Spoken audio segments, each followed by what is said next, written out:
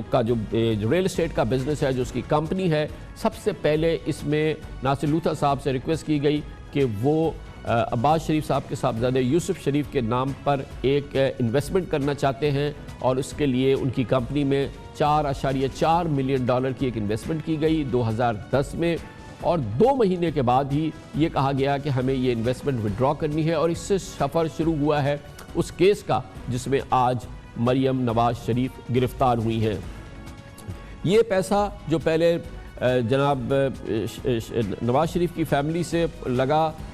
لوتھا صاحب کے real estate business میں، وہاں سے وہ نکلا، اور پھر یہ ایک لگتا یہ ہے کہ اس کی لانڈرنگ ہوئی، اور اس رقم کو بار بار گھما کے اس کی وائٹننگ کی گئی، اور اس انوکھی واردات کی مثال ہم ثبوت کے ساتھ پیش کر رہے ہیں کہ کس طرح سے شریف فیملی نے دبئی میں لوتھا کے ریل اسٹیٹ بزنس میں $48,85,000 جمع کرائے، اور 2 ماہ بعد ڈیل منسوخ کر کے رقم واپس منگوا لی، اور کہا گیا کہ اب اس رقم کو، جیسا کہ آپ اپنے اسکرین پہ دیکھ رہے ہیں، اس اکاؤنٹ میں بھیج دی جائے جو کہ لاہور کا اکاؤنٹ تھا۔ 11 ستمبر 2010 کو نواز شریف کے بھتیجے یوسف عباس کے اکاؤنٹس میں منتقل ہونے والی اس ٹرانزیکشن کی دستاویز اب آپ اس وقت اسکرین پہ دیکھ رہے ہیں۔ دلچسپ بات یہ ہے کہ ناصر لوتھا کی واپس کی گئی اس رقم سے پہلے ناصر لوتھا کے نام پر چودھری شوگر ملز کے فرضی شیئرز خریدے گئے، پھر فرضی نام سے شیئرز خریدے گئے، شیئرز تو حقیقی تھے، ناصر لوتھا کے فرضی نام کو استعمال کیا گیا، پھر یہ شیئرز حسین نواز کو لگا کہ ناصر لوتھا نے فروخت کر دیے، اور پھر یہ شیئرز دراصل مریم نواز کو منتقل ہو گئے۔ یہ ہے وہ کہانی جس کی بنیاد پر اب مریم نواز شریف کو گرفتار کیا گیا ہے۔ نیب کا الزام ہے کہ یہ دراصل منی لانڈرنگ ہوئی ہے۔ اس میں سب سے امپورٹنٹ بات یہ ہے کہ ناصر لوتھا صاحب نے نیب میں اپنے ایک بیان میں، جیسا کہ آصف زرداری کے بیان میں انہوں نے کہا ہے، اسی طرح سے انہوں نے نیب میں اپنے اس چودھری شوگر ملز کے بیان کے حوالے سے، شریف خاندان کے بیان کے حوالے سے کہا گیا ہے کہ ان کے نام کو استعمال کیا گیا، ان کو کانوں کان خبر نہیں ہے، انہیں رتی برابر علم نہیں ہے کہ ان کے نام سے چودھری شوگر ملز میں شیئر خریدے گئے ہیں، پھر یہ شیئرز انہوں نے حسین نواز کو بیچ دیے ہیں اور حسین نواز سے وہ شیئر مریم نواز کو پہنچ گئے ہیں۔ انہوں نے اس کا باقاعدہ حلفیہ بیان بھی دے دیا ہے کہ ایسی کوئی بات ان کے علم میں نہیں ہے، کانوں کان ان کو خبر نہیں ہے کہ ان کا نام اس طریقے سے استعمال کیا گیا ہے، اور یہ بات بھی اب نیب کے ریکارڈ کا حصہ ہے، اور یہ بات بھی وہ ہے جس میں کہ جناب ناصر لوتھا کہتے ہیں انہیں بیوقوف بنایا گیا، انہیں بھائی بنایا گیا، اور بھائی بنانے کے بعد شاید انہیں ماموں بنا دیا گیا، جیسے کہ اس وقت یہ صورتحال نظر آ رہی ہے۔ دلچسپ بات یہ ہے کہ شریف خاندان کے حوالے سے پاناما کیس میں قطری کا خط سامنے آیا تھا، جس میں قطر کے شہزادے حمد بن جاسم الثانی کے حوالے سے بتایا گیا تھا کہ 1980 میں دبئی کی سٹیل ملز بیچ کے نواز شریف کے والد میاں شریف نے 12 ملین درہم قطر کے ثانی گروپ کے ریل اسٹیٹ بزنس میں لگائے تھے، جس کی بنیاد پر میاں شریف کے پوتے حسین نواز کو 2006 میں الثانی فیملی کے لنڈن فلیٹس میں کے معاملات طے پائے تھے۔ وہاں پر بھی قطری کے خانے کے کاروبار میں، ریل اسٹیٹ کے کاروبار میں محترم میاں محمد شریف نے بتایا گیا تھا کہ رقوم لگائی تھی۔ یہاں پر ابھی آپ نے دیکھا کہ لوتھا صاحب کے ریل اسٹیٹ بزنس میں پہلے رقم لگی، پھر وہ رقم نکلی، اور پھر بیچارے لوتھا صاحب کو پتہ بھی نہیں ہے کہ ان کے نام سے جو ہے وہ چودھری شوگر ملز سے شیئر خرید لیے گئے۔ لوتھا صاحب حیران پریشان ہے کہ آخر وہ کیوں چودھری شوگر ملز کے شیئر خریدیں گے، اور پھر وہ بیچ دیے گئے، حسین نواز نے وہ خرید لیے اور پھر وہ اپنی بہن کو مریم نواز کو منتقل کر دیے، اور یہ بنیاد بنی ہے اس کیس کی جس میں آج محترمہ مریم نواز شریف کو گرفتار کر لیا گیا ہے۔ یہ کیس جو جناب ناصر عبداللہ لوتھا کا ہے، جو پاکستان سے انتہائی محبت کرنے والی شخصیت ہے، ایک نیک شخصیت ہے، ایک عبادت گزار شخصیت ہے، لوگ جانتے ہیں کہ وہ بہت ہی ڈگنیفائڈ بزنس مین ہیں، پاکستان میں انویسٹمنٹ کر رہے ہیں، پاکستان سے ان کا ایک بڑا زبردست لگاؤ ہے، کہ کس طریقے سے ان کو استعمال کیا گیا، کس طریقے سے ان کو دھوکہ دیا گیا، کس طریقے سے ان کے اعتماد کو بے پناہ بے دریغ استعمال کیا گیا، اور اس کو کس طریقے سے نقصان اس کو پہنچایا گیا ہے۔ ناصر لوتھا صاحب بہرحال اب بھی پاکستان سے محبت رکھتے ہیں، اور اس کا اظہار انہوں نے اس انداز سے کیا ہے کہ یہ تمام معاملات بلا جھجک انہوں نے پاکستانی حکام کے سامنے رکھ دیے ہیں۔ مگر یہ چیزیں تو سامنے آ گئی ہیں، یہ دستاویزات اب ساری سامنے آ گئی ہیں، مگر یہ جناب آصف زرداری،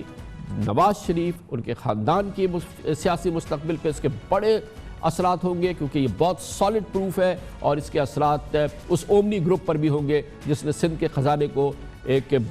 بادشاہ کی طرح سے لوٹا ہے، اس بادشاہ کی طرح سے جو کہ بے نہ تھا، اس کے پاس اختیار تھا، اس کے پاس تمام کرپشن کے پیسے آتے تھے، اور پھر وہ پیسے جو ہے اس کی لانڈرنگ ہوتی تھی، لیکن ایسا لگتا ہے کہ ان کا مستقبل تاریک ہے، اور ان کا جو منطقی انجام ہے، جو عدالتی انجام ہے، وہ زیادہ دور نظر نہیں آتا۔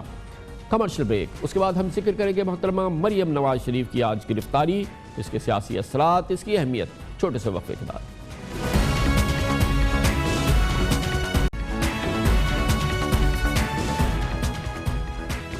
وزیراعظم عمران خان اپنی حکومت کا پہلا سال اب مکمل کرنے ہی والے ہیں، اور اس میں تقریباً ایک ہفتہ رہ گیا ہے، اور قوم سے کیا گیا ایسا لگتا ہے کہ کم از کم کچھ کیا ہو نہ کیا ہو، سب سے بڑا وعدہ تو وہ پورا کر چکے ہیں۔ آج اس کی تکمیل لگ رہی تھی جب مسلم لیگ نون کے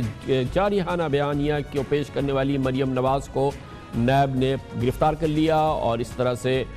اس وقت اپوزیشن کی دونوں بڑی جماعتیں، مسلم لیگ نون اور پیپلز پارٹی کی تقریباً تمام نامی گرامی رہنما اس وقت قید میں ہیں، نیب کی گرفت میں ہیں، اور نیب کے کیسز کا سامنا کر رہے ہیں۔ کرپشن کے خلاف وزیر اعظم عمران خان کا قوم سے یہ وعدہ الیکشن سے پہلے اور الیکشن کے بعد کہ وہ کرپشن کے میں ملوث عناصر کو جیل میں ڈالیں گے، کم از کم یہ وعدہ تو وہ پورا کرتے نظر آئے ہیں۔ خاقان عباسی بار بار تقریریں کر رہے تھے کہ مجھے جیل میں ڈالو، اگر میں نے کچھ غلط کیا جیل میں ڈال دیا اب ہم نے اسے۔ مولانا فضل الرحمان کہتا ہے کیا تب ہم سب اکٹھے ہوں گے جب ہم سب جیل میں ہوں گے؟ ہاں مولانا فضل الرحمان، سب جیل میں اکٹھے ہوں گے۔ مریم بی بی بڑا شور مچائے گی، لیکن مریم بی بی پیسہ واپس کر دیں، وہ جیل سے باہر جا سکتے ہیں۔ کم از کم زرداری کا جو یہ فیک اکاؤنٹس میں 100 ارب روپے سے اوپر ہے،